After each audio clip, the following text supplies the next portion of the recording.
السلام عليكم ورحمة الله. يا رب تكونوا بخير وبسعادة دايما يا رب. زي ما انتم شايفين كده ما شاء الله عملنا كده الأكلة الشتوية لا غنى عنها طبعا في الشتاء.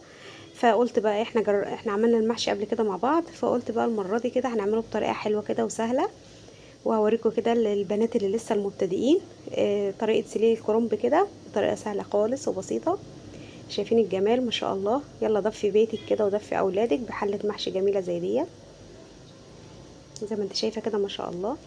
طبعا اهم حاجه لما تيجي تشتري الكرنب ما تشتريش ابدا الكرنبايه اللي هي تكون مكبوسه جامد قوي، لازم تشتريها تكون الكرنبايه كده زي ما تتك عليها كده تلاقيها طريه. زي ما انت شايفه كده الكرنبايه الجميله دي ما شاء الله. طبعا الكرنبايه دي كانت طازه، فانا طبعا سبتها لغايه ما باتت كده. معايا بقت دبلت شويه.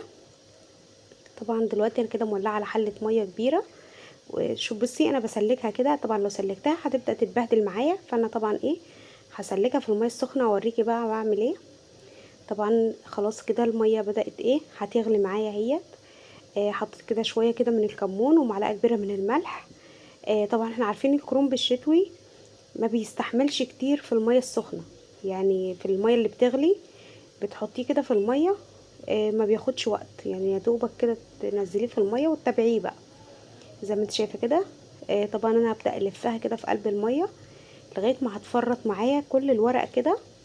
والورق طبعا زي ما انت شايفه كده كل ما هيطلع معايا الورق الكرنب هبدا بقى هشيله كده، وانا عارفه اللي هو لسه ما اتسلقش كويس. هبدا ارجعه تاني في الميه، بس الاول بسلكه واخليه بقى شويه عشان خاطر اعرف اسلك كل الكرنبايه كده. كل ما الفها كل ما اسحب كده الورق منها كده زي ما انت شايفه ما شاء الله كلها فرطت. قومي كده تشجعي معايا كده ويلا نعمل بقى احلى احلى كده حله محشي.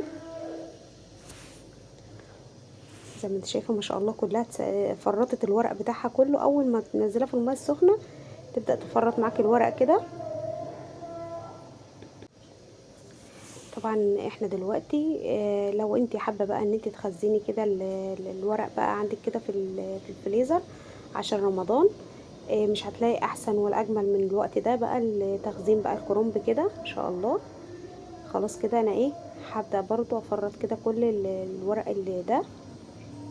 انا بوري البنات اللي هم المبتدئين عشان خاطر انا قبل كده حد سألني وقال لي عايز يعرف يعني سلق الكرنب بطريقه سهله.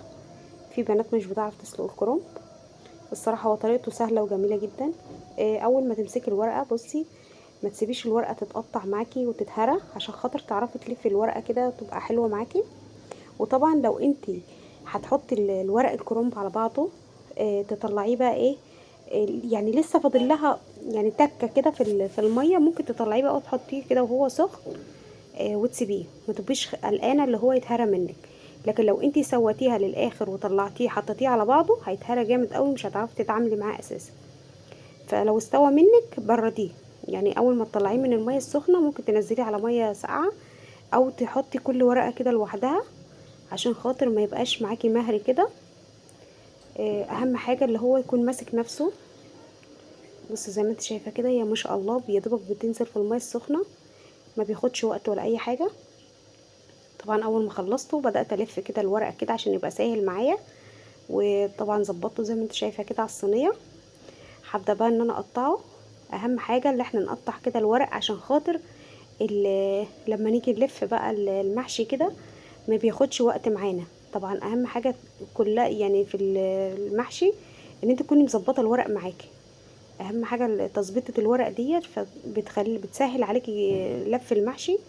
ما شاء الله بصراحه يعني ما اخدش معايا وقت خالص، يعني كان سهل خالص. قومي كده بدري وابداي ان انت رتبي حاجتك. هتبصي تلاقي ما بياخدش معاكي وقت. زي ما انت شايفه كده ما شاء الله. بظبط الورقه، لو لقيت ورقه مثلا مش متظبطه ببدا ان انا بالسكينه كده اظبطها. ظبطت كل الورق الاول قبل ما ابدا ان انا الف في المحشي ولا اعمل اي حاجه خالص. طبعا لو هبدا ان انا الف في المحشي وابدا اقطع في الورق وبتاع هتبص تلاقي بتاخد وقت كبير. لكن كده ما كانش بياخد معايا وقت ولا حاجه ما شاء الله. وطبعا تشجعي كده كل ما بتتحركي وتقومي بتلاقي نفسك بتبقي دافيانه. طول ما انت قاعده بتبقي كسلانه ان انت تقومي. الجو ده بصراحة عايز له كده حلة محشي كده تدفي كده الاولاد وتدفيكي زي ما انت شايفة كده ما شاء الله.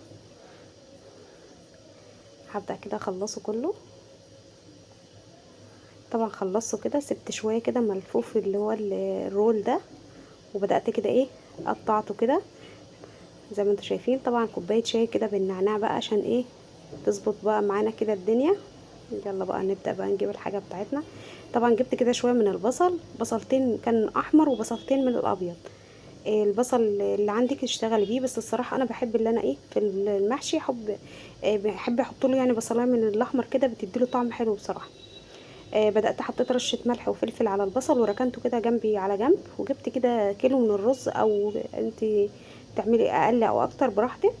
وجبت شوية طماطم كده كنت مسبكاهم، وشوية طماطم معصورة عادي، وبرده معلقة من صلصة الطماطم. بدأت اللي انا ايه اقلب كده الطماطم مع الرز. طبعا غسلت الرز غسلة حلوة، وبدأت صفيته من المية كويس. وكان معايا الخضرة بقدونس وشبت وكزبرة. انا بحب ان انا ايه هحطهم كده واكتر كميه الخضره وكميه البصل. الصراحه لما كل ما تكتري له خضرته وبصله بيكون معاكي المحشي جميل. وطبعا هتكون معايا التوابل، معلقه كده من الكمون كبيره، ومعلقه من الكزبره، ومعلقه ملح، ومعلقه من الفلفل الاسمر، ومعلقه توابل محشي من الكبيره، او اي توابل انت تفضليها براحتك خالص. وهتكون معايا كده مكعب من المرقه، وبرده معايا معلقه صغيره من السكر. طبعا مكعب المرقه لان انا حطيت واحد، عشان لما هاجي هحط الميه بتاعه المحشي هحط كده واحد مكعب في المرقه في الميه. لو انت عندك هتشتغلي بالشوربه يبقى خلاص مش لازم تحطي مكعب مرقه. طبعا انا جبت كده شويه من الزيت ومعلقتين كبار كده من السمنه البلدي.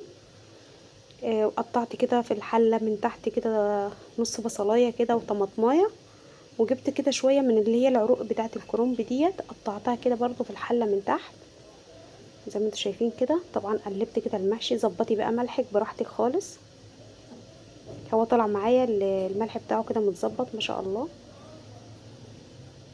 خلاص بقى ايه هبدا ان انا كده الف المحشي. طبعا اللفه ديت بتسهل عليا ان انا ايه بتبقى المحشيه معايا ماسكه نفسها كده بسم الله ما شاء الله كده. لما تيجي تفرغي المحشي كده من الحله بتبقى جميله جدا. زي ما شفتوه كده ما شاء الله اول الفيديو كنت بقلب الحله كده بتنزل المحشيه بمحشيتها ما شاء الله. الصراحه ما اخدش معايا وقت والله في اللف ولا اي حاجه، لان طبعا انا سهلت على نفسي ان انا قطعت كده الورق الكرنب. وطبعا الورق اللي هيتفضل معايا هبدا ان انا ايه هكيسه كده واحطه بقى في الفريزر معايا. زي ما انت شايفه الورقه بسم الله ما شاء الله ولا بتتهرى مني ولا وانا بلف كده ولا اي حاجه، بتتلف بكل سهوله. وانا واقفه كده بسرعه كده عملت لهم بسم الله ما شاء الله حله محشي كده جميله.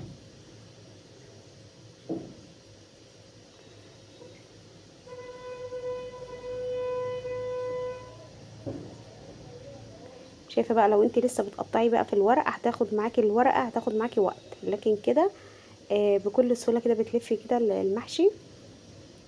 طبعا بدات لفيت الاول الطبقه اللي هي اول حاجه في الحله اللي هي الاخضر، كان اخضر شويه يعني. بدات لفيته كده في الاول، بدات بقى ان انا ايه اجيب الورق الابيض بقى وكده والف بقى زي ما انتم شايفين كده. يعني انا كده لفيت طبقتين كده ودي التالتة. يعني زي ما قلت لكم بسم الله ما شاء الله والله ما كان بياخد معايا وقت ولا اي حاجه.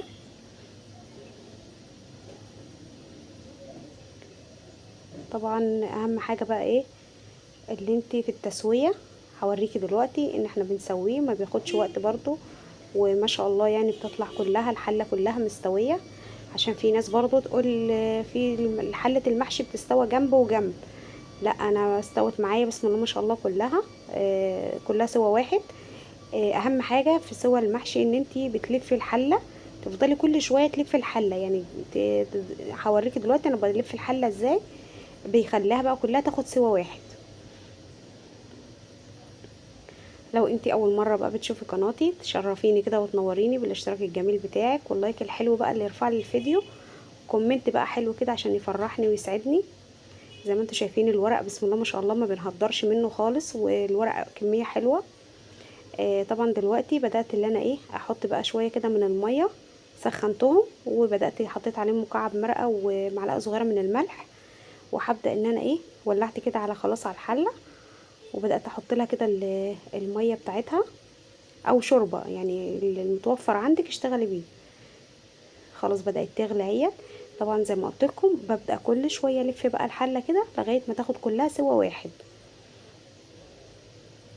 خلاص المحشي كده استوى معانا ما شاء الله، وهو سخن بقى اهم حاجة بقى، وهو سخن كده تبدأي تقدميه بقى كده. طبعا هو المحشي ما بيتاكلش في الايام ديت غير سخن كده، زي ما انتم شايفينه كده يدفينا كده.